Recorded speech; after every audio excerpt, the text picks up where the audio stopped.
This is your friendly spoiler alert from Marvel and Makeup. MCU spoilers ahead.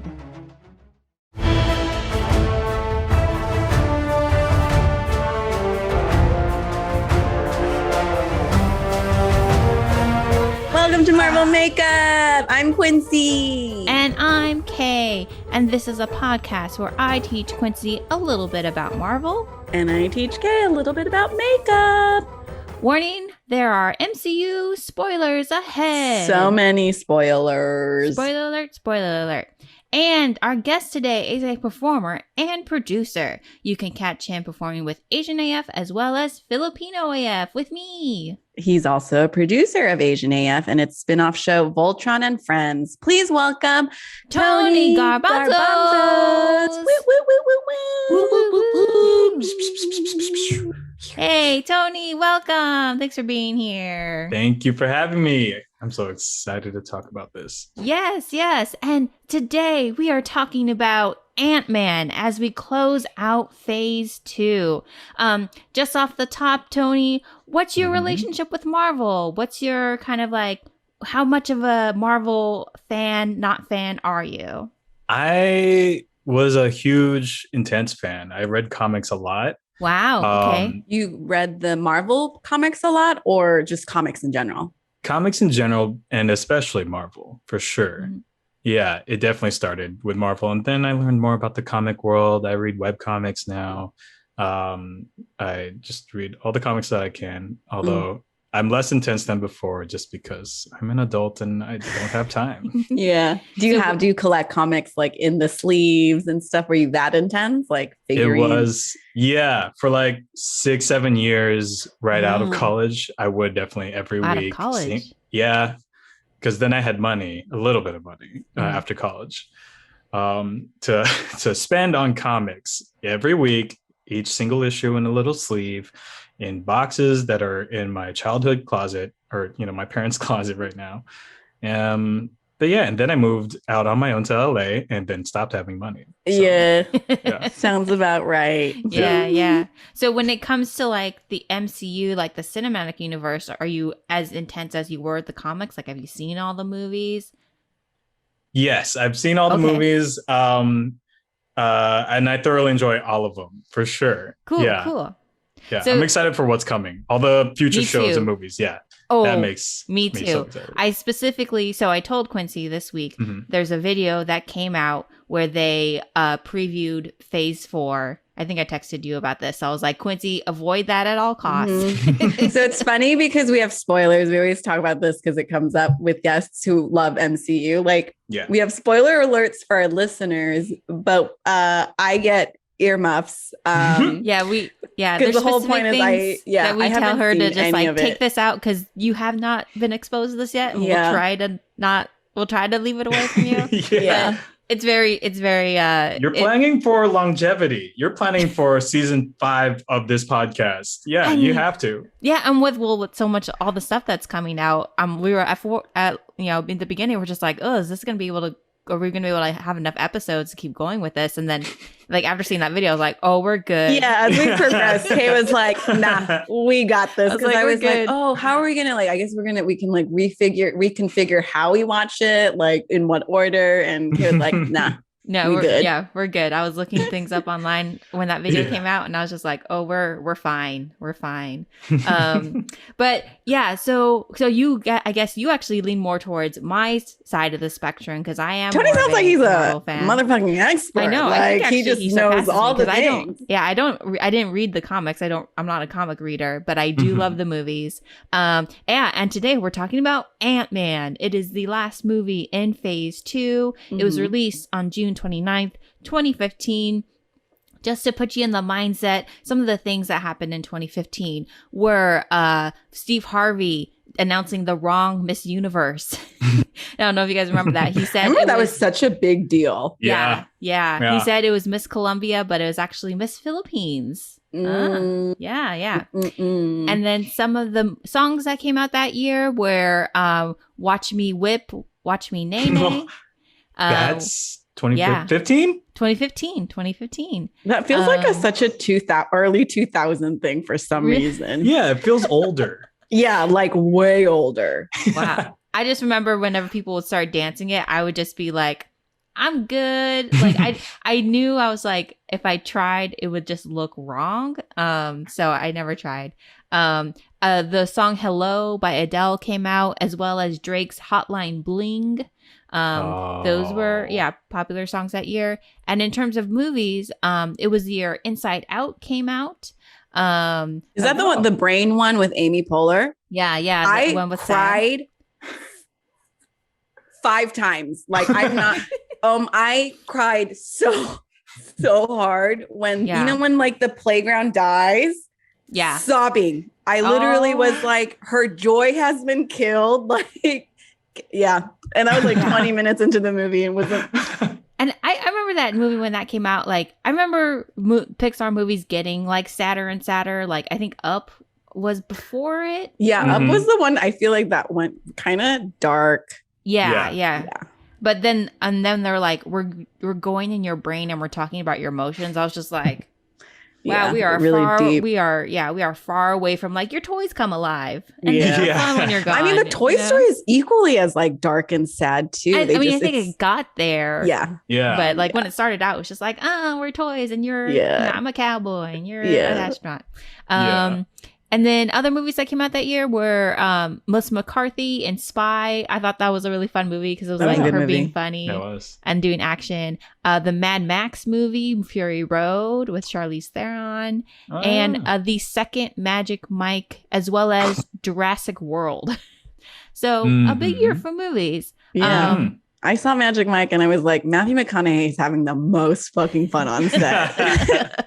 Just like in his robe, like you're just like, I'm gonna do this. I feel like he always is. That's just like, default Matthew McConaughey. It's just like, I'm here, so we're all gonna have the best time. Yeah. So Tony, this was you.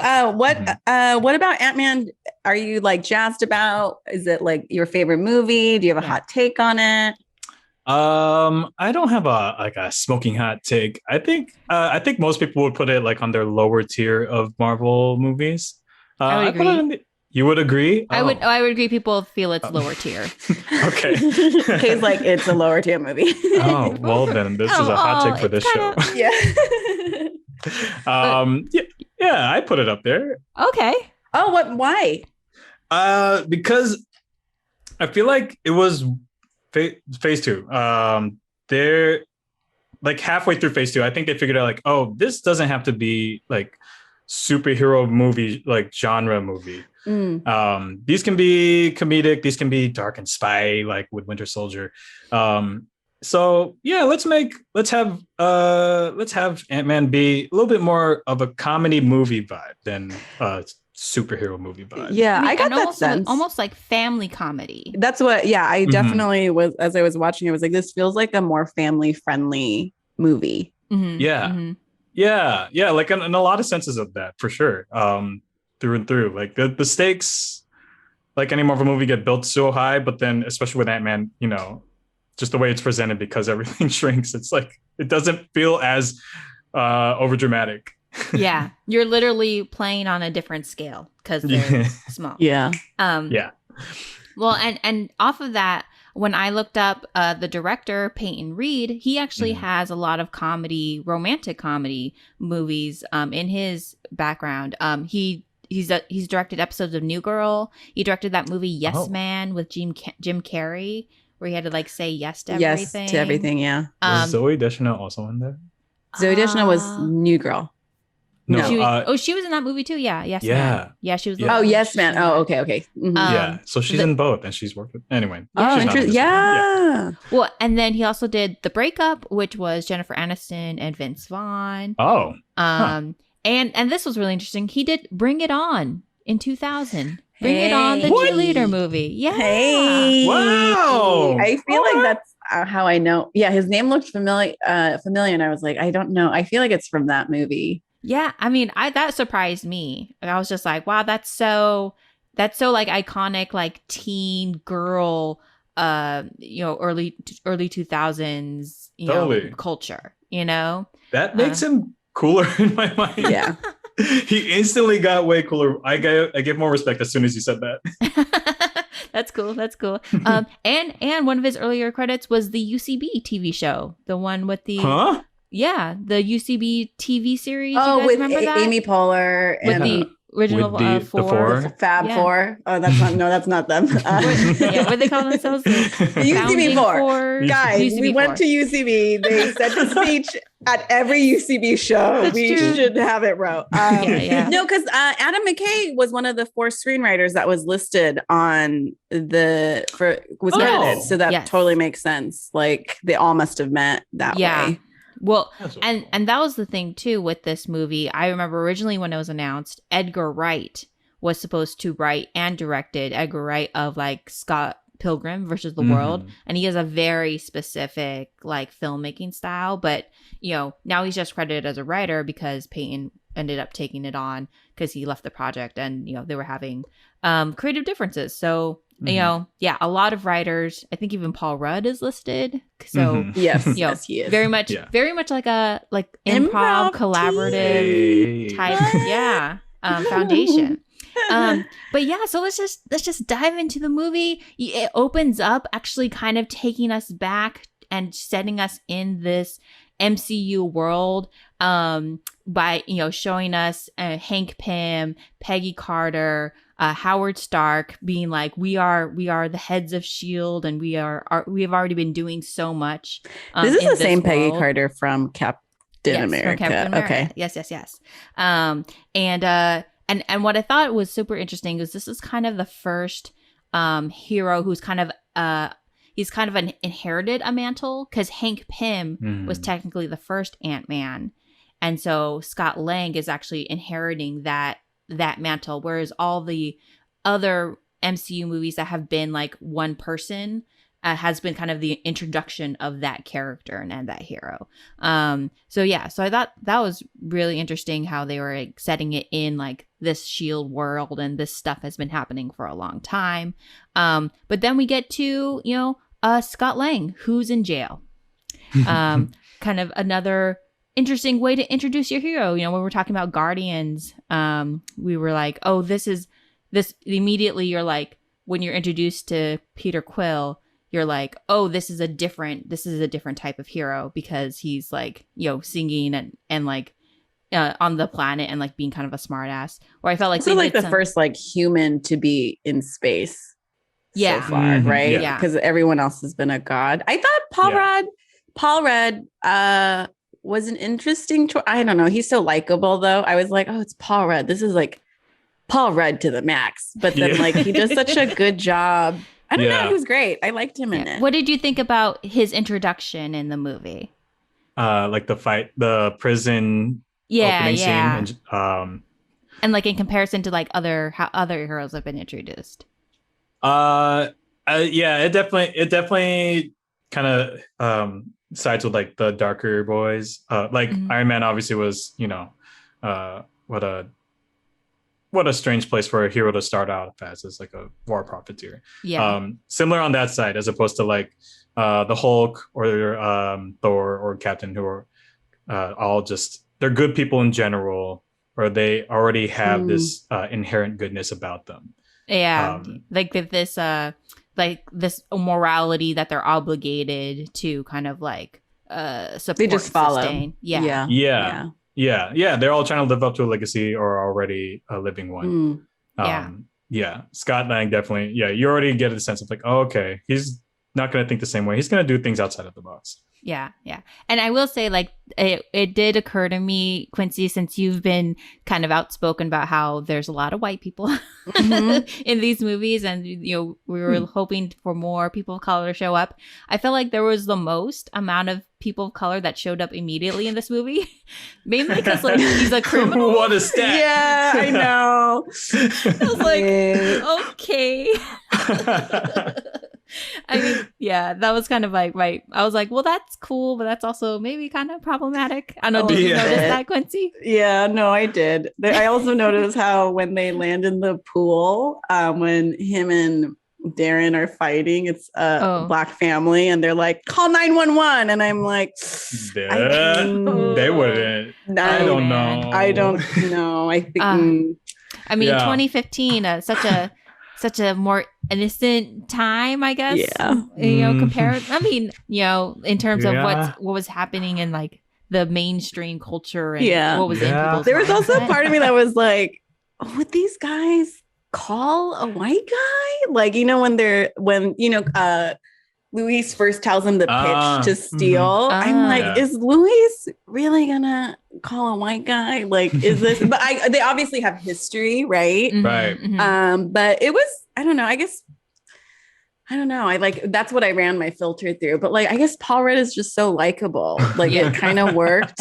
True. I don't know. It didn't bother me, I guess. I mean, so likable and like so ageless. I don't know if you guys seen that BuzzFeed quiz where it's like pick the Paul Rudd, which one's older, and it's just pictures of Paul Rudd's face like next to each other, and you're like, I feel like the only time Paul Rudd looked older was in Clueless because he looked so much older, and it was kind of creepy that he was macking on, isn't it his stepsister? Yeah, his stepsister. Yeah. Silverstone. Yeah. I mean, that was an adaptation of Emma, the Pride and Prejudice novel. So got it. There's kind of that in overlay. But I remember Paul Rudd from that as well. That was my main. And he was likable in that, so that's why he was likable. Because I guess just gotta be likable and you'll get away with murder. Get away with crime. Yeah, they do emphasize that he's like a burglar, and it was like a non-violent crime, and he's actually like stealing from rich people. So he's a bit of like a Robin Hood type figure. So I have a question for you, Tony. Since you have your like wealth of knowledge from comics, do you feel like with the casting, how do you feel the casting lives up to based on the comic books? For Ant-Man, for sure. In my mind, maybe it's just Paul Rudd talking through me. It works because Scott Lang is also, like a former bad guy turned good guy. Takes up the mantle from Hank Pym. And he also similarly says things or behaves in ways that aren't as straight-laced as everyone else. But for that to work in a comic, the character has to be likable at some point for a certain reason, and Paul Rudd pulls that off, of course. So I thought that worked out so well. Yeah. Do you find some of like the stunt casting that happens distracting, or do they nail it pretty much every single time, or do you feel like some of the casting that they did you wish it was somebody less Are you talking about in terms of like Michael Douglas or? I actually like Michael. I guess just the general, like the general. Yeah. Since you've read a lot. I think I have a hot take. Like I remember, like you have a hot take. What's your hot take? Give us your hot take.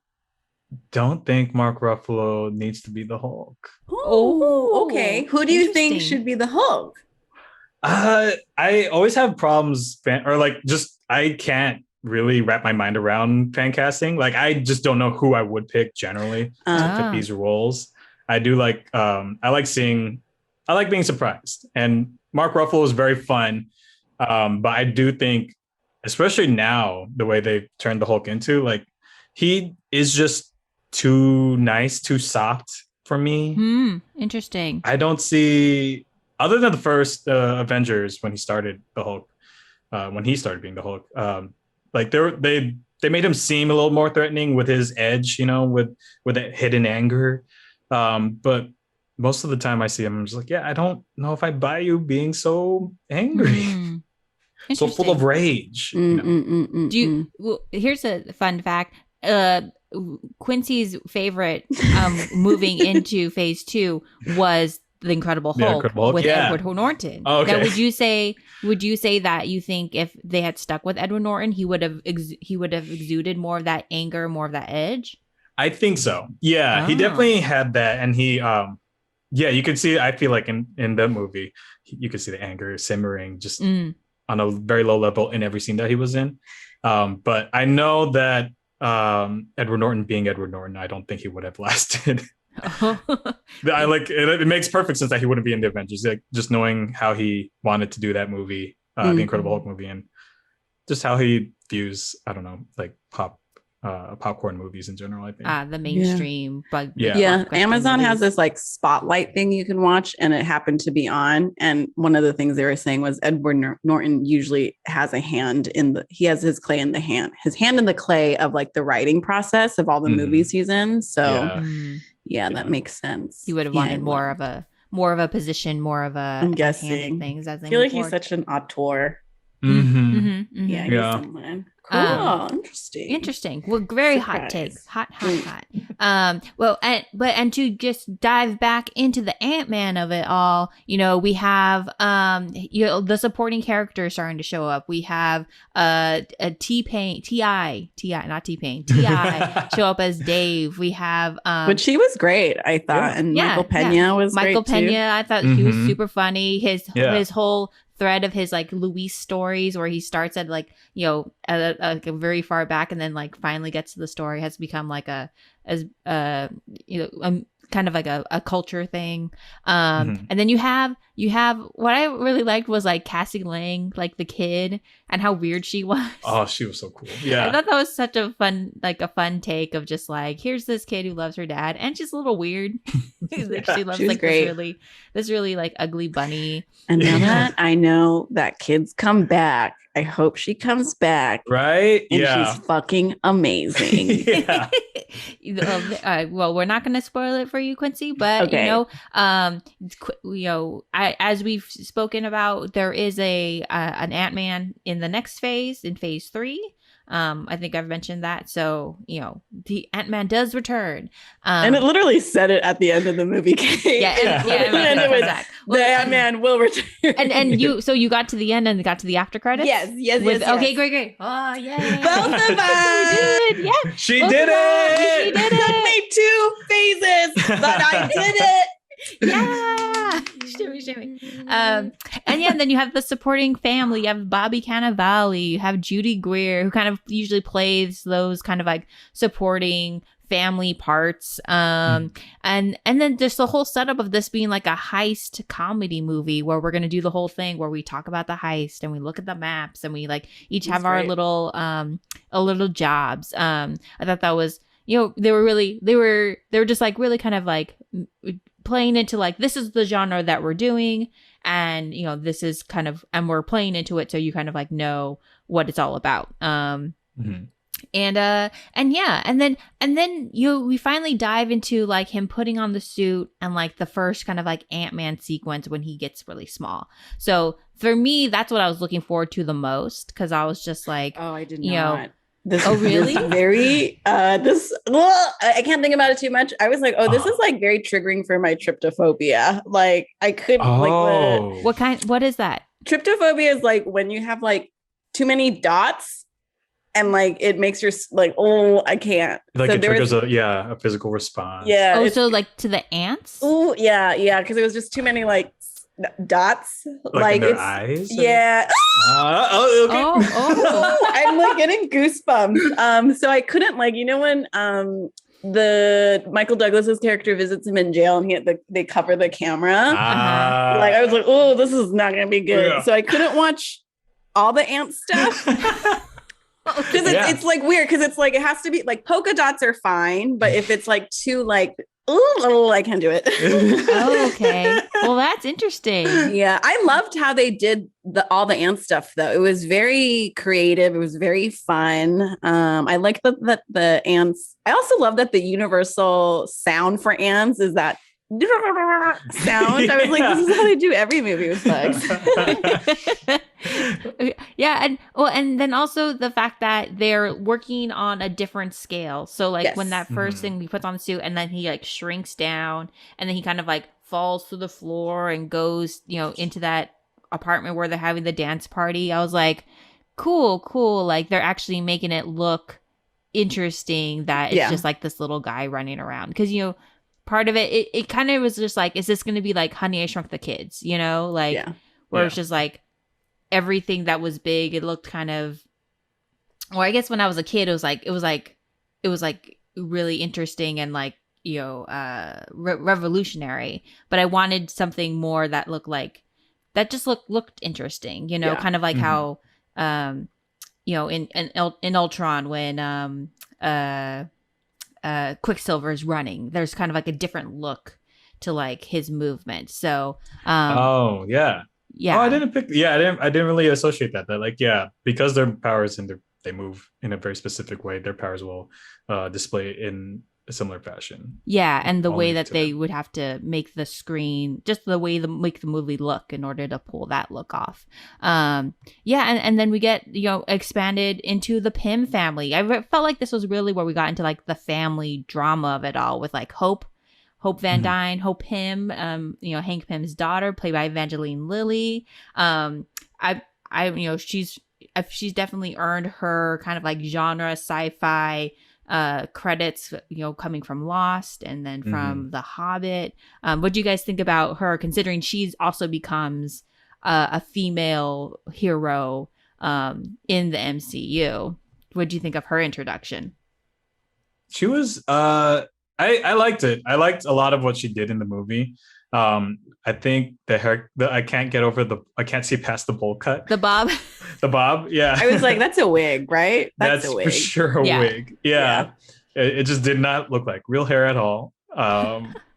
And I know that's like the iconic Yeah, look. that's like a comic book look, right? Yeah. For Janet, her mom, Janet Van Dyne definitely pulls off the bob for a majority of her continuity. So that's her iconic look. And I know they were trying to like play with that. It was like, oh, well, she's going to be the Wasp, so she should have the look.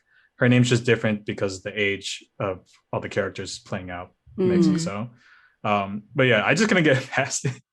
It's just like a giant helmet to me. Yeah, I got that. I literally was like, that's a wig. Right? Yeah. That's a wig. That's a wig. Also, I don't know if Evangeline Lilly would want her hair cut that way, like to commit to the movie and then have to grow it out.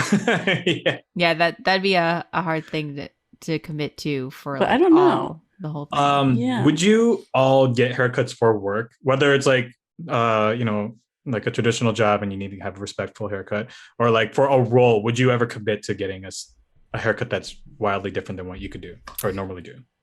It depends. Yeah, I know I would dye my hair as long as it like I know the only tricky thing is if I had just because this happened, I just dyed my hair and I was going up for something where they wanted more conservative hair. And I talked to my hair person and they were like, "Ooh, you're going to kill your hair. Like, cause you just dyed it. So for you to go from a color, then to go back to black, then to go back to color again, will just fry your hair." Yeah. And I'm open to color. I don't know about cuts. I'm weird about cuts. Yeah. Yeah. No. What about you, Kay? I mean, I don't. Well, I think because like guys cut their hair all the time, and I had long hair for most of my life, and then a few years ago, I was like, I'm going to chop it off, and then chopped it off, and it wasn't. And looking back, I shouldn't have gotten. It's called a lob instead of a bob because it's a soft bob, and it was like. I just look like I just look like an Ajumma, I feel. Like an anime character? Ajumma is Korean for like a middle-aged woman. Oh. Like a young mom, like a young soccer mom. Oh, okay. Yeah. Huh. Remember, Kate? Like I had short hair before and then like shaved half my head. Oh, yeah, the underneath. Yeah. Yeah. I like the undercut, but when I had my head cut short, I mean, my hair's up all the time. What am I saying? Yeah.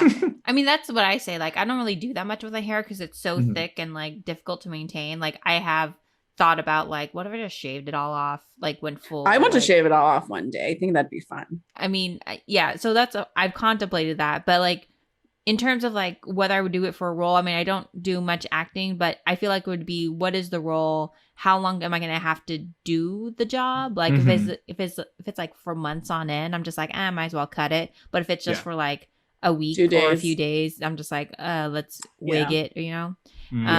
What about you, Tony?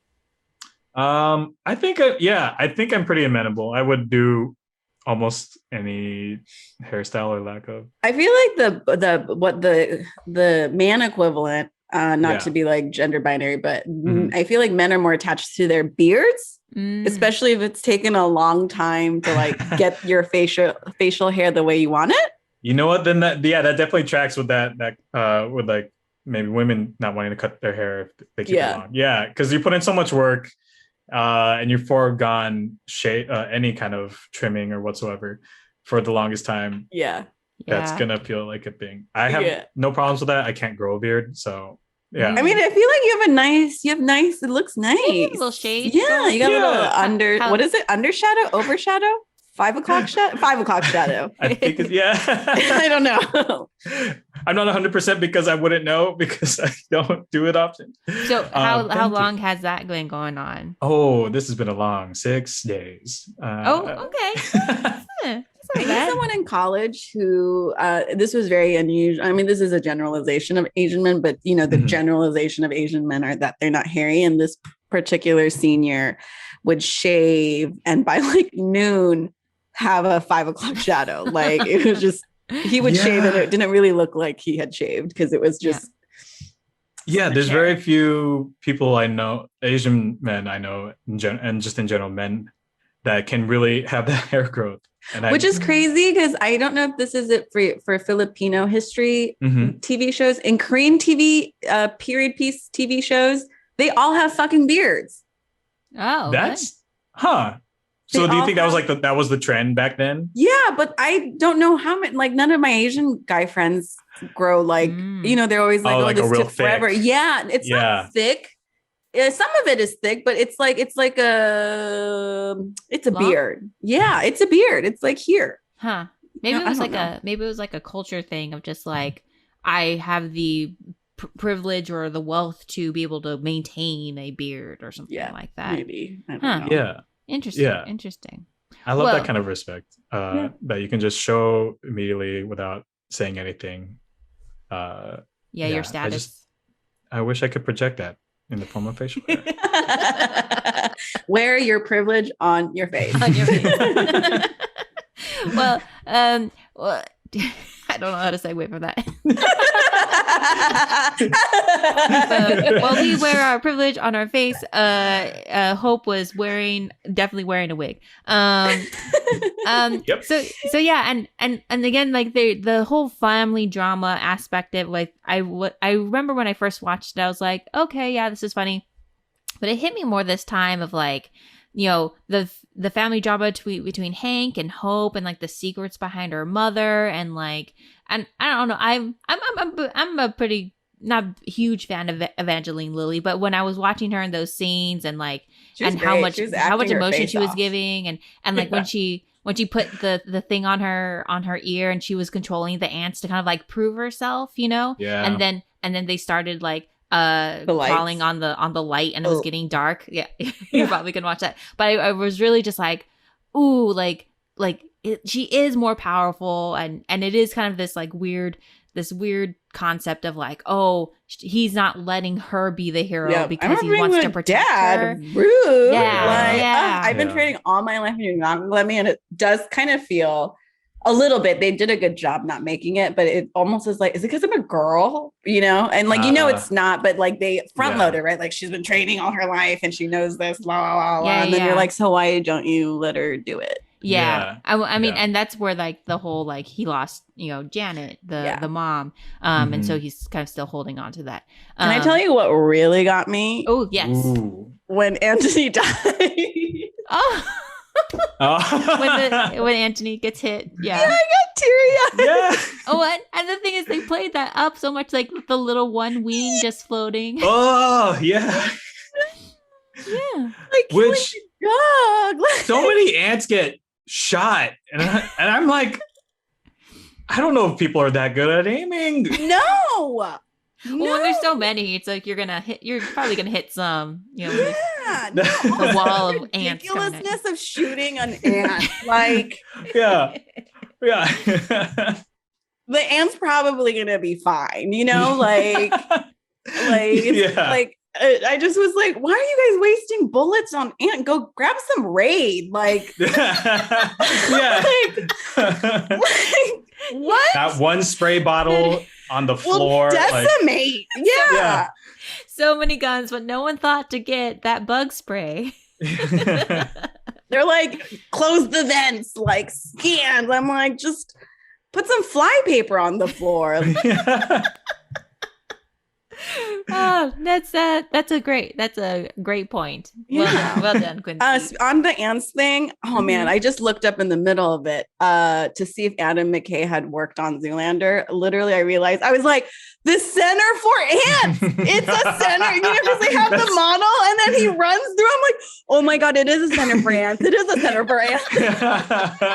Like, please, God, if Adam McKay worked on the Zoolander movie, that would be perfect.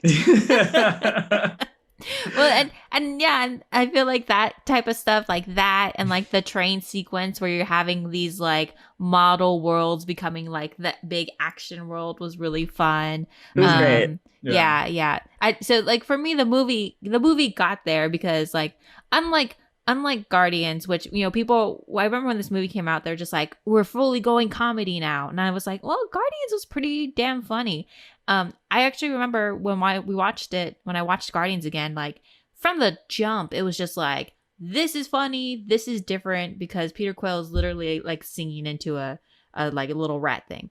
Whereas for me, for the laughs on this, they actually built not as quickly as Guardians for me, but eventually did get there by the end. Where it's like, okay, this is definitely comedy because you have like Guardians feels like more like a adult.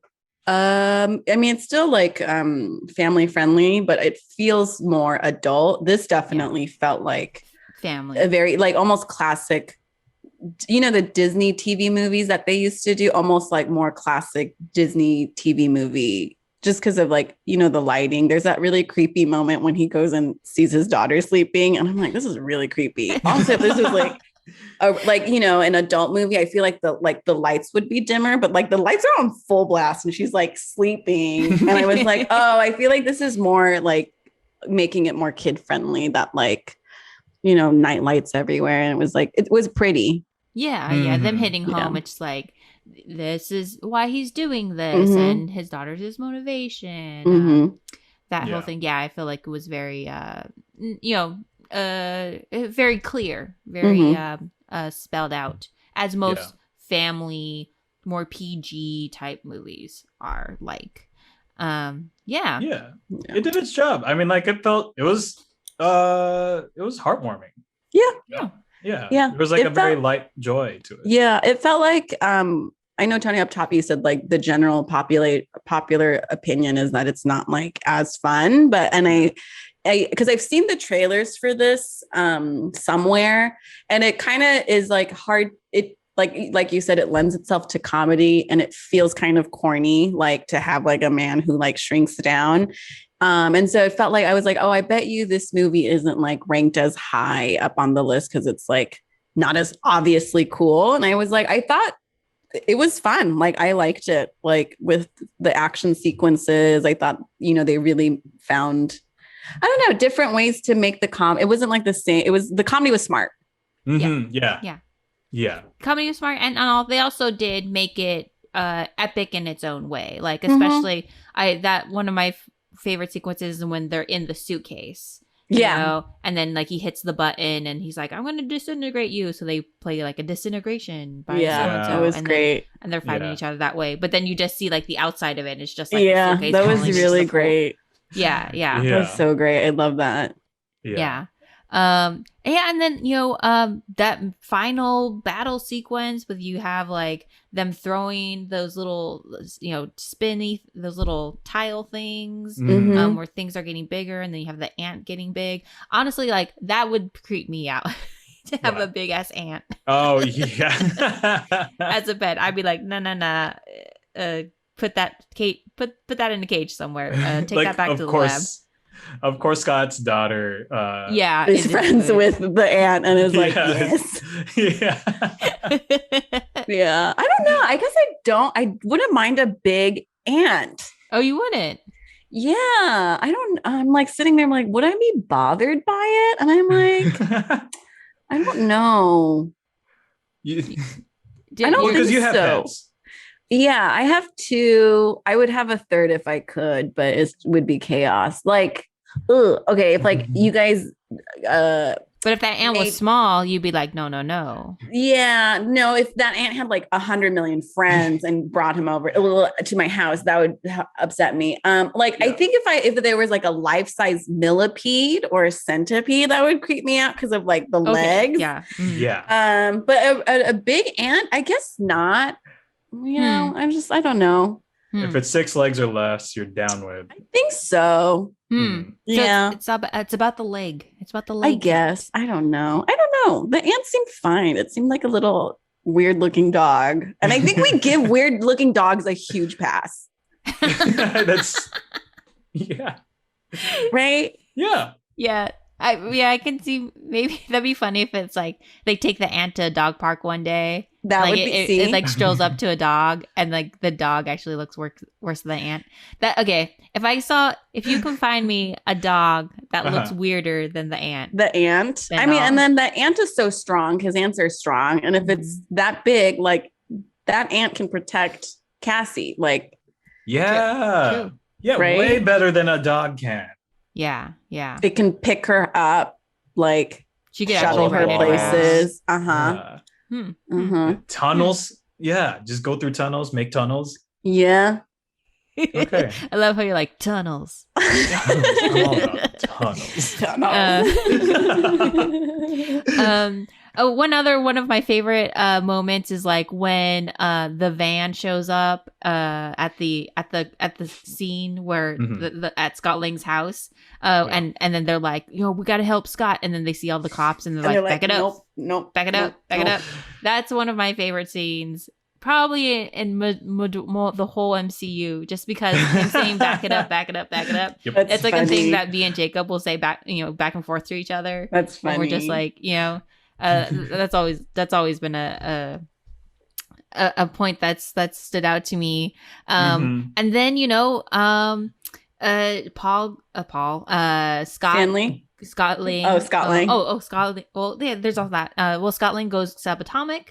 And he goes into the quantum realm, but then he comes back. What? And then that is kind of a very big seed for a lot of the stuff that's to come. So just giving you a little bit of a teaser on that for you, Quincy. So we can go molecular or astrophysics up and I like this. Yeah. But yeah, and then you said you noticed the Stan Lee cameo this time. Oh yeah, him being like stupid fine. Yeah, crazy, like just stupid fine. Yeah, just having Stan Lee say crazy stupid fine was so great. Yeah, he's fun. So great. He's like so old and he's just there having a good ass time. Yeah. Just clear as day, just having the blast. Yeah. Living. He's like, these are all my children. I get to play with them. Yeah. And then the end credits, you get to Hank Pym showing Hope the wasp outfit. And then that moment where he's like, I think it's time, and she's like, damn. What did she say? It's about damn time. About damn time. And I remember being like, yes, finally female. Yeah. Someone is suiting up other than Black Widow. Though we did get Gamora in Gardens. And then the final scene, the after credits, which you actually got to, is a setup for the next movie, phase 3. First movie in phase 3, Captain America: Civil War. So we're gonna immediately tease us up for what's coming next. That's so funny. Okay, I just realized whenever they do these teasers, I think it's teasing something like 20 movies down. And I just realized it's not. It's like literally like the next movie. And like, oh, okay, it was like 50 movies later. And like, okay. Well, that makes sense actually, because it's a cliffhanger. Well, it's funny because we established that your like sense of time is like so kind of warped. Yeah. So I think that makes sense when you're just like, oh, this is happening now. Yeah. When I just saw that. Is that always a delightful surprise for you? Or were you like, dang it, I really wish I could ruminate about this for 3 more years? What do you mean? Like when after the first teaser you saw and you thought like, oh, this is going to pay off like in 2020. And then the next movie happened and like they were just directly referencing that. Yeah, I guess for me, it's not a rumination thing. It just feels, and maybe this speaks to, you know, because I'm getting to watch the movies like back to back, right? Yeah. Versus when the movies were coming out in real time, there were 1 to 3 years gaps. Yeah. So I guess that's what I'm feeling is that like the teaser's happening and they're teasing to the next movie, but they're also, I don't know, I guess that maybe I'm feeling their intention that like this movie, the next movie, 3 years from now is what you're seeing in the teaser. That's what it feels like. So it's not necessarily me wanting something. That's just what it feels like, is like coming down the line, which makes sense because that's how long the movies took back then. Yeah. True. Yeah. It literally is gonna, when we would see this in the movie theater, we'd be like, oh, like, yeah, and 3 years from now. Yeah. When the movie does come out, that's when we'll see this whole thing. But you're literally like the next movie that you watch, it's gonna be. Yeah. That's what it feels. I think that's what it is. In a couple weeks. This is very episodic for you. Like yes. Well, that's so funny, Tony, because literally one of the Citizens takes I gave was, this is the longest, most expensive TV show in the world. Because it's to me, it just feels like especially because of the callbacks they do, right? Like there's so much threading and weaving they're doing. And obviously it's called the MCU for a reason, but like that's why it feels like a TV show, because they're doing callbacks to other movies. So it just feels episodic and not so much a movie. Yeah. And then, you know, at the end, I know a guy. So, and that kind of becomes a catchphrase that's associated with Scott Lang. But yeah, so that's mainly my thoughts on, Ant-Man. Anybody else have any takes? Yeah, any remaining Citizens takes, hot takes, Tony? How does the villain feel for everyone? Because I'm always, every Marvel movie, some of them have like just bad guys and you never remember them again, and then others are like, oh cool, this is Tom Hiddleston, he's acting the hell out of this. Stuff like that. What did you think of the villain here? For me, it was more like an Iron Man 1 villain of just like, oh, we need someone to like have them go up against, and who's not really gonna come back, and his story was, his background story and like motivation was strong. I felt like it's like he was Hank Pym's old assistant and he like worshipped him and kind of felt like he was the son that Hank, that he wanted Hank Pym to be, and now he's being passed over for Scott. But in the end, you're not, by the end, it's not like you said Tom Hiddleston as Loki. It's not like, oh, at the end I'm so invested in the fact that he lost. I'm kind of just like, okay, yeah, he was someone that he needed to go up against, but I also do feel like even though he was the main villain, there's also kind of like, and I feel like this goes on with Scott in the future movies as well, the fact that he's a criminal, he's an ex-con, and like he has to deal with like that kind of label in society. For me, that was actually kind of it contributed to kind of like the villainy of the situation, of kind of the obstacles that he has to overcome. Cool. But yeah, I could not remember him. I was like, he was no, sorry. What I mean is he looked like somebody who was like in a Sex and the City show. And then I just looked him up because I'm trying not to look actors up while I watch, because it ends up having spoilers for me. I remember him from House of Cards. Yes. Because I was like, where is it? I couldn't place him. He's the one who's like very easily compromised in House of Cards, from what I remember, like this compromised senator. He was great. I actually liked him as a villain. That scene when the building crumbles, I died laughing because his face was like, you knew exactly what he was thinking. And I was like, yeah, it's done. I liked him. I thought he was very interesting. Very complex. I think it's so funny, Guardians keeps coming up. I felt like, we talked about how one of the villains was kind of like one dimensional a little bit. Yeah. Ronan felt like just a bad guy, right? I liked him. He was good. I'd be curious to see if he comes back again, just because he was interesting. you know, because I don't know, there's a part of me that likes that, like, maybe, well, not for him, but like the mom is in a subatomic world somewhere, you know. I don't know. I liked him as a villain. Did you, Tony? Yeah, I thought he was very fun. Yeah. He definitely had just more light scenes for himself, and like he didn't take it overly serious of like, yeah, exactly, like a Ronin who's just, I'm gonna murder a planet and that's all I want. He had his own wants, he had his own needs and traumas. Especially when he goes like, what did you see in me, right? I thought that was very real. That really grounded him in terms of like why he turned, because it's like he felt really hurt by Pim's like, oh, I'm gonna not be around anymore, just like Evangeline Lilly's character did. Hope did. True. Yeah. Well, I think that is a great place to wrap our Marvel portion of our podcast. So now we're going to transition into our stretch and share. Yay! Okay. I believe you chose a stretch last time, so I'm going to choose a stretch this time. Okay. For me, I got my second dose last week, so I was doing this a lot, of this shoulder thing. Okay. So we want to do some of that. Okay, my share this week is I started Korean lessons, guys. Oh, wow. Online? Yeah. No, I have a friend who I didn't know was a fob. I don't know. Is fob PC? I guess not. Who knows? And I don't mean it in like a bad way, but I just found out he is a friend. Ben, you're awesome. And we've been meeting once a week for an hour, and I would love to learn how to like read. I know how to read. I just don't understand everything I read.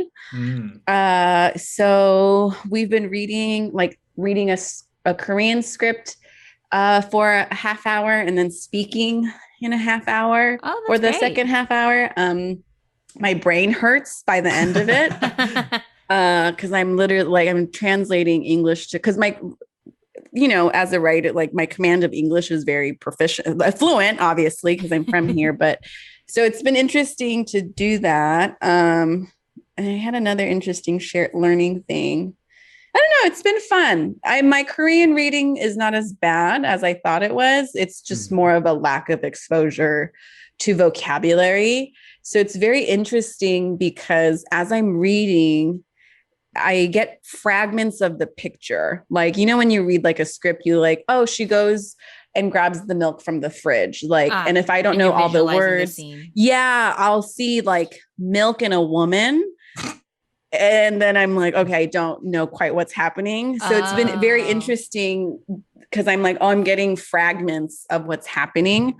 So it's been fun. It's been awkward to speak to him in Korean too, because I don't have like Korean friends my age. So whenever I speak to, it's only mostly with adults or elders.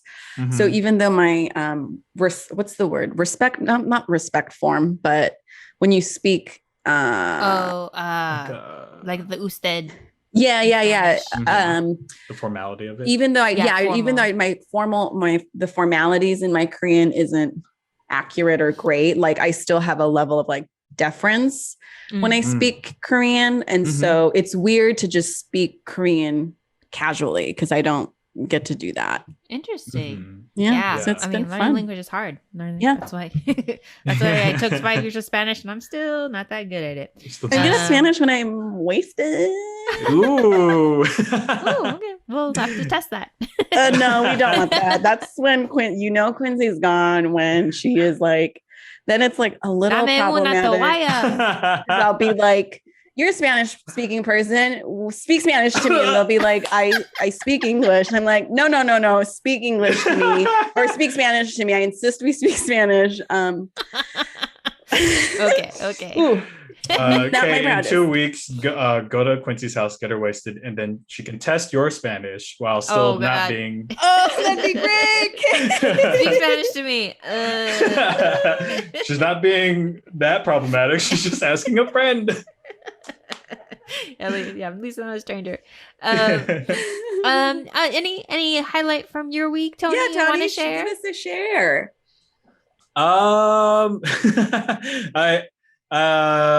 the highlight was that my car got washed. Cool.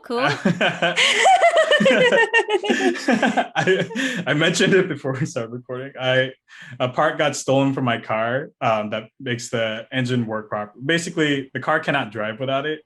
No. I had left over the weekend. I was out of town, left my car at my house, and then came back to a car that won't run. And was it obviously like stolen, like, or did it seem fine and you went to go start the car and it wasn't fucking working and you're like, what is happening?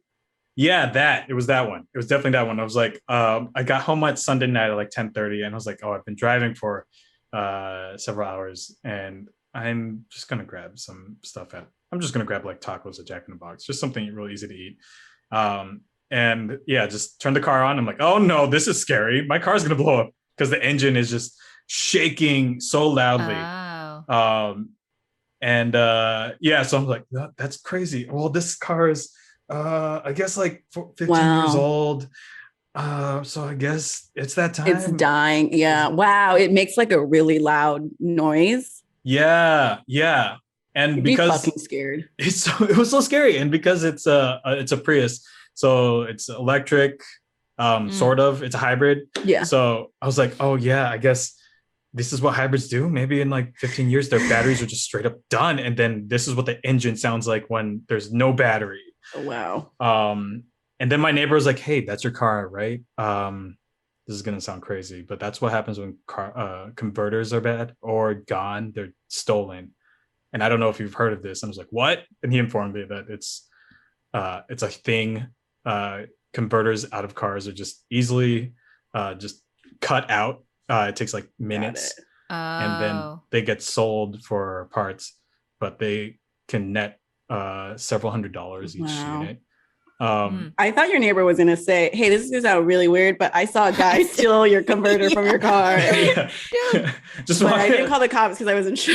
I just saw someone's legs sticking out from under the car and I just assumed it was you. But sounds like it wasn't.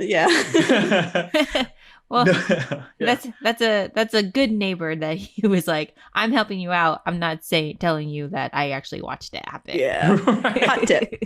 Just hot tip. Let's look under your car. And if there's wires poking out, it's gone. It's gone. Yeah. And that's what happened. I looked and that's what it looked like. And that's what happened. But the car repair shop was nice enough to wash my car for me. And so that truly made my day. Oh, that's nice. Yeah. Free car wash. Anything free. Cool. Well, my share for this week is this great new show that I binged as soon as it came out called Girls 5 Eva. It's on Peacock. It's executive produced by Tina Fey. And it's basically, that fast-paced 30 Rock type joke structure. And it's about a group of women in their 40s who come back together to revive the girl pop group that they were in the early 2000s. And it has Sarah Bareilles, Renee Lee Scolsbury from Hamilton, Busy Phillips, and Paula Pell. And it is so funny. I highly recommend it if you have access to Peacock or are you thinking of getting Peacock? Because I know there's so many streaming services out there now. So many. But for me, it was definitely worth the subscription. And it's super funny. It's super funny. So that's cool. So that's my share. And now we are going to move into the makeup portion. Tony, what is your makeup relation? What is your relationship to makeup? I am coming around to it. What does that mean? Before it was like, okay, this is what girls, when I was a kid, it's like, this is what girls wear and boys don't do it. And then, like learning about gay culture and drag culture, especially now. I watch Drag Race. I just binged all of season 5. Ooh. Yeah. With Alyssa Edwards and Coco Montrese. They're so fun. Okay. If you're gonna go down all of the seasons, it took me most of the pandemic to do that, but also including the spin-off series like All Stars and stuff. All Stars, yes, All Stars. I haven't started any like the British or the Canadian. Oh God, there's so much. Where do you guys watch it on Hulu? I do long hiatuses where I like binge I don't even think I finished season 9. Okay. I know I didn't finish season 9, even though I know Sharon Needles wins because I got to the finale episode. I was like, oh my God, too much pressure. I can't. And then I took a break, binged season 1, 2, and 3. And then I think I started with 4. It was 4, 9, 1, 2, and 3. Took a long break. Now I'm back on season 5, and season 1 through 5 are on Prime. Okay. And then now I think the season 6 and whatever's left is, I think, on Paramount Plus. Okay. Because I was right. I could be wrong, Tony. Maybe you know. But like the app is a little wonky. So yeah. And I don't have the non-commercial kind. So it was like difficult to kind of like, get navigate. That's annoying. Yeah. I think I watched it, mostly on Prime. I think some of it is on Hulu too. Oh, okay. Yeah. Cool. Yeah, I think both don't have every season. So I think that's why I watch it through both. Yeah. Cool. Oh, that's so cool that you're like open-minded. More you've grown open to it. Yeah, definitely. And for like on-camera work, they probably put stuff on you, right? Like yeah. Like for finishing powder for shine. Yeah, I mean, especially working on set and stuff, I instantly had more respect for it then, and then just slowly became more open and interested about it. And so I especially after watching Drag Race, I'm like, I want to do drag. I want to try it. Yeah. Cool. Yeah. Oh my goodness, Tony! Find a look. Tony, it's so fun. You know that Quincy is a winner of UCB Drag Race. It was so much fun. I would say I feel like every person should do drag. My only thing with my drag persona right now is I was like, oh, she doesn't really talk much, so I got to figure that point. She just like rolls around sluttily around the floor. But like, what's the talking version of that? I just, like, because drag is also like a character. It's very comedic. It's heightened. And I'm like, oh, I don't know, like literally what her voice is. And so watching season 5, I was like, oh, I'm curious to know like what her personality is. I think I would so recommend it, Tony. It's so fun. It's so fun to figure out like what you're inclined to, like. Yeah, totally. I like what look would I go with? What kind of dresses would I wear? Yeah. The footwear, all of that. What the kind of persona you're creating, character. Yeah. I am mostly just curious. Yeah. What would my makeup be? What would the face be for whoever she is? Yeah. Cool. Yeah. I mean, and also like too, like skincare is also important. Like, I know that's not really like makeup per se, but like also, but you're an Asian man, you'll probably look like this forever. But like, skincare. I used to not put sunscreen on because I'm from California and I'm like, sunscreen, who cares? I want to be brown. But realizing, it's not good for your skin, you want to protect it. Yes. So today we're doing cleaning products, like how to take it all off. Yes. And this is not if you have a full beat of makeup on, because that's a whole other process. This is just generally like, hey, like I wore moisturizer and sunscreen today. Well, and so for me, I have foundation on. Oh, great. So we can talk about that too. Yeah, okay. Yeah. And I wanted if just to start, like, when we first started, I told you that I was using like makeup remover wipes, and you were like, stop using those. And do you want to talk a little bit about? Yes. So I didn't know this. I use makeup, because you're always learning. I found I was also using makeup wipes because they're an easy way to just like wipe stuff off. I found out pretty much what you don't want to do. And also there's like, no, these are cardinal sins, right? Like don't take, if you want to use makeup removers and they make your life easier, like go ahead. But what I found out was you don't want to do anything where you're pulling on your skin because that's not good. And over time, you're constantly like pulling on your skin. And especially like for your around the eyes, it's great because you're like wiping. But because you only have one, my esthetician told this. Can't say that word. My facialist told me you only have like one layer of like skin. I don't know, epidermis. It's very delicate and thin. So if you're constantly like pulling on it, that's where you can get like fine line and wrinkles. Okay. So how should we address removing and washing? Yes. So I do a double cleanse, which I think when K-beauty finally, when mainstream America found out about like the K-beauty night I cannot speak today. When they found out about Korean K-beauty, there was this whole like Elle magazine article or something that said like the 10-step Korean beauty process, right? I don't do that. But one of the things they talk about is a double cleanse. And I noticed this with myself because I would do like makeup remover, wash my face. And then when I'd go dry my face in a towel, I'd have makeup still like residue on my face. So I do a double cleanse now. My facialist gave me this cleansing milk, and I have this sample. I'm going through face washes right now. And so you just double wash your face, because if you have makeup or sunscreen or anything that your face is going to hold on to, you do the double cleanse. You can, I think, use the same soap twice, because the first one is like breaking down what's on your face. And like, everyone's always like free radicals, like all those things. And then the second time is to like really wash your face. Okay. So almost like the first cleanse is doing what like the makeup remover wipe would have been. Yeah. And then breaking the gunk down. Yeah. Okay. Yeah. Okay. So yeah, Tony, what do you do? Yeah. I also use face wash. With Yay! all of my skincare mindset is due to my girlfriend, because a few years she's like, I've never seen you wash your face. I'm like, yeah, with like soap, right? And then she's like, no. And so all of what Quincy just said, I've heard. He's like, I know. Yeah. Yeah. Definitely don't pull on the face. Don't use wipes, because you're gonna get stretches. And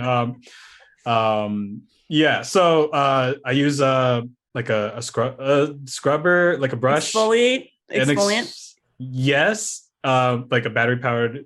Okay. You have like a Clarisonic face scrub. Yes. Most of the products I use are also just like because my girlfriend goes through a lot. She tries out different ones. Some she likes and continues using and buys extras. If not, she discards to me. Yeah. Hand-me-downs, loans. Yes. Yeah. Totally. Because I don't think I know. I can see any differences or feel any of the fine details, whereas she can. And she's like, yeah, if you don't care, then go ahead and use these. These won't be bad for you. Or like, these are actually better for you. Sure. Face wash that she had. Yeah. How do you use those? The Clarisonic brush is like a mechanical brush. And it just like, it's like an electronic toothbrush. So you put soap on it? Yeah, they usually come with their own special soap, but you don't need to like prescribe to that. You just squeeze a little bit of soap on, moisture in your face, and you just like hold it to your face, and like it goes. Okay. It's like an electronic toothbrush for your face. For you. Yeah. Okay. Yeah. Cool. So, I use that, and then some toner. Nice. Yeah. Tony. Yeah. This is good. I know. Your girlfriend's taking care of you. She really is. She knows that I want to be an actor, and so she knows the money-making part of that is the face. Yeah. So you use toner. What's toner? A toner, it's a way to balance your pH in your skin after you've like not stripped it. You've washed. Sorry, my dog's now wanting my attention and like violently throwing a bone. It balances it. It balances out the pH of your skin and puts moisture back in. Oh, okay. And so is that like a soap that you put on and then wash off, or is it like no? So after you double cleanse your face, you can then use a mechanical brush that like Tony is using to like slough off some dead skin cells. Depending on the sensitivity of your skin, you can also do like a face scrub. Shouldn't do it maybe like once a week, once every other week. It just helps slough off dead skin cells. And then once you're done, and then now we're moving into like skincare, which Tony is saying toner. It balances out the pH. So like if you've washed your face, it kind of like soothes it. And then Tony, what do you do after your skincare? After that, then I do put on a moisturizer, a lotion of some sort. There was other products that were handed down to me that I would put in between toning and just moisturizer. Like a essence or something, or yes, serums. Essence. Yes, serums. Yeah. I don't really. If you were like, give me a definition of essence and serums, I don't know them. I use them. And I think that they come in different forms, right? Like some of them are more liquid. Some of them come in like in a gel. Some of them come in, they're more watery. Like toners for me are definitely like liquids that you can like, I don't know. Do you use a cotton pad? No, I've tried it before, but I've just used my fingies. Yeah, you can like just dab it onto your face. I think the general rule of thumb is like you go thinnest liquid to the thickest liquid. And the reason you do this at night is when you sleep, your body is resting and it does all the repair work in your body. So you are like dousing it with nutrients on your face so that it, creates the word literally just escaped me, but it's creating like collagen and like revitalizing your skin. Mm-hmm. Yeah. That's a great skincare routine, 9 p.m. skincare routine. Yeah. It's definitely part of my bedtime routine. It gets me ready. Yeah. Calms my mind down, and it's very soothing. Yeah. Sometimes I'm lazy and I'm like, just like slap something on and go to bed. I have a friend who since like high school has like trained herself to do her skincare no matter what. And she will be white girl wasted and still like doing the full thing. And I'm like, respect, because there's been nights where I don't, because I'm like, I'm lazy. Yeah. Okay. How about you? So my main thing is this face wash. Great. Neutrogena face wash. Great.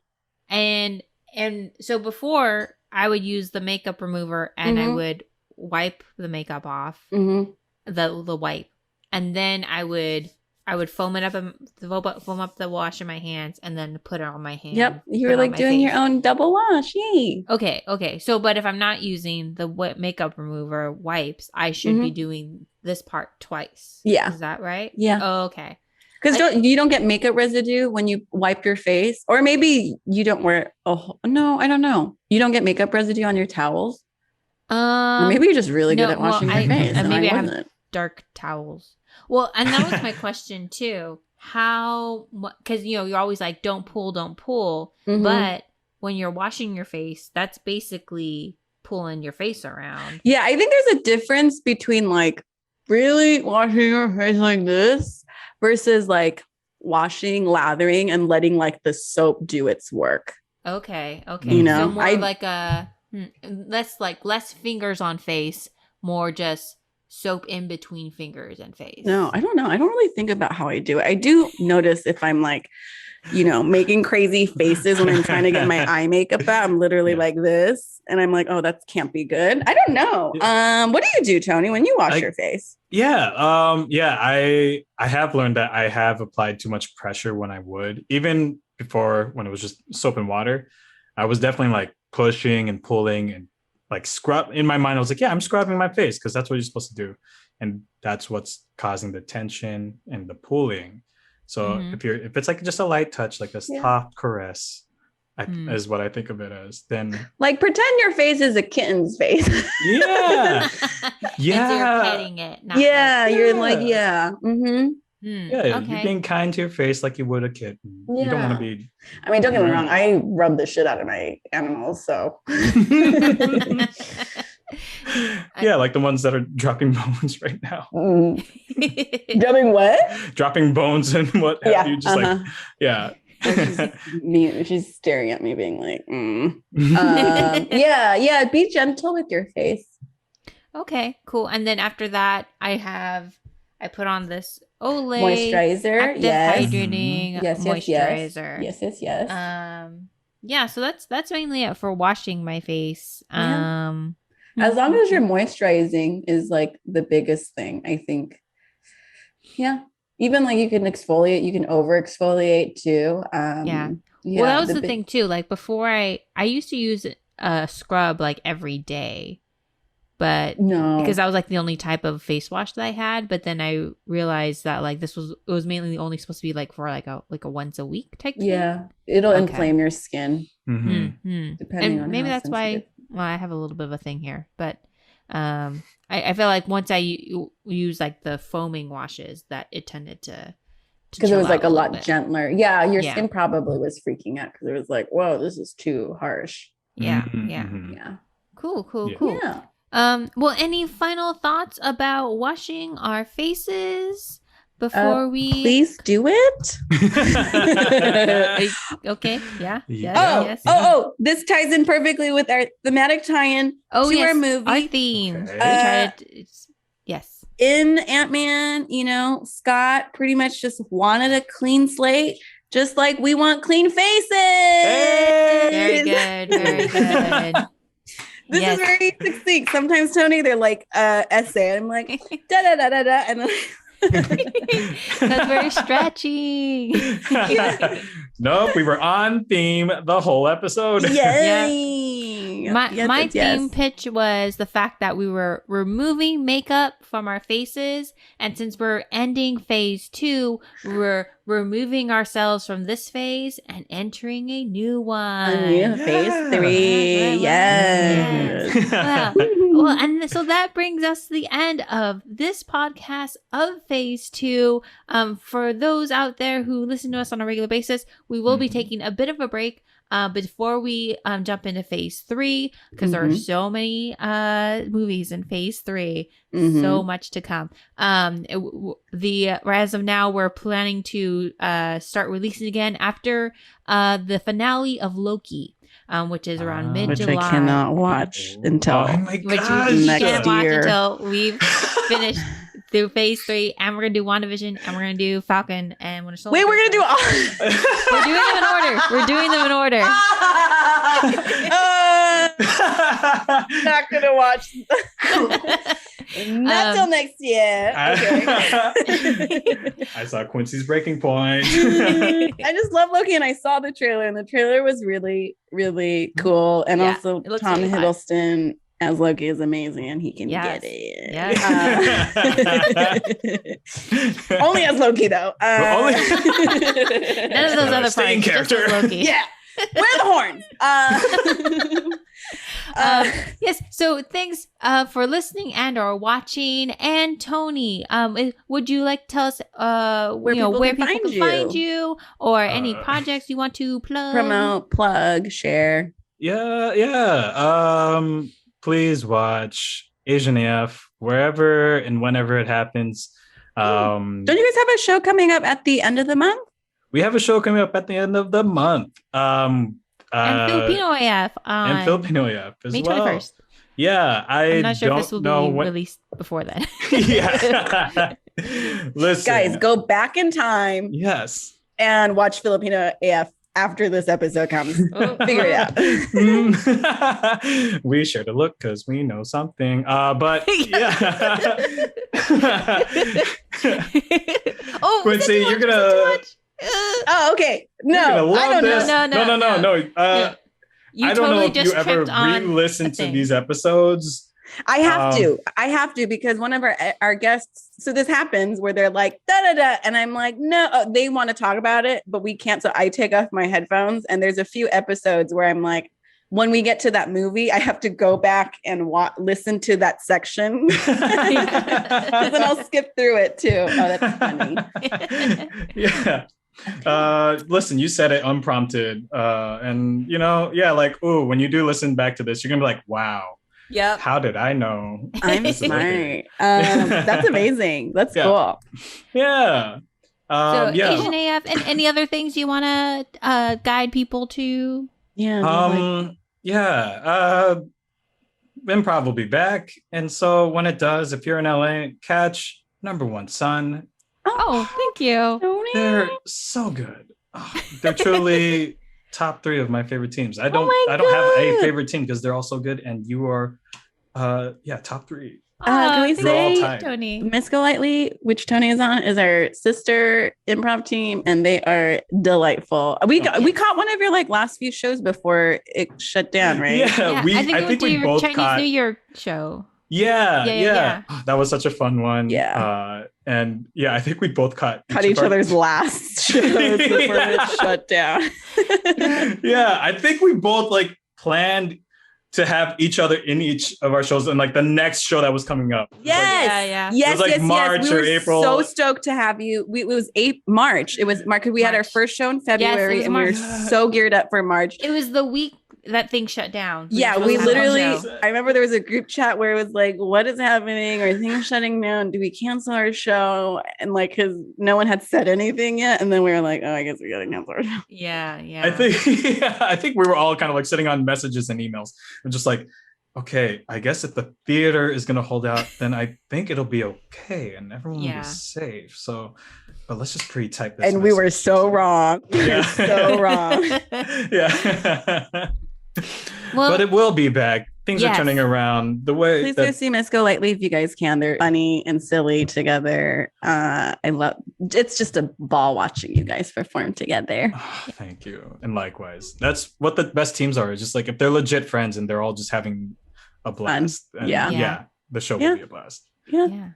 Thank you. Well, thank you so much for being here. And if you'd like to reach out to us or find Marvel and Makeup, you can follow us on all social media at Marvel and Makeup, or you can email us at marvelmakeuppod@gmail.com. Please rate and review and subscribe wherever you find us, whether it's on the podcast or on our YouTube channel. And please give us 5 stars so that all the Asian moms stop praying for Tony.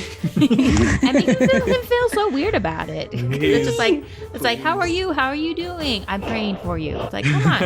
That's the first thing. Yeah. Then pray harder. Or not. It's not working either way. So stop. Please. We'll see you next time. Bye. Bye. Bye.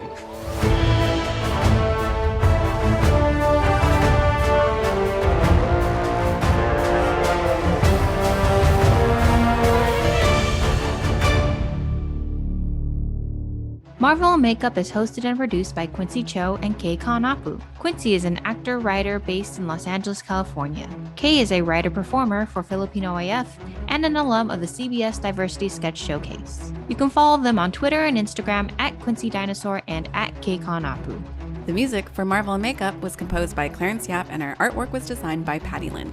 You can find them on Instagram at Clarence_Yap and at pattylin.jpg. See our show notes for even more info. Phase 2 is over. What a journey it's and been. So now we stick around for just a little bit and we try to because we have a post. We usually do like post a credit scene. Yeah. Like a Marvel movie. What? When did this start? Because I've listened to most of the episodes and all of them since the beginning. All of them, yeah. Yeah. At the very, very end.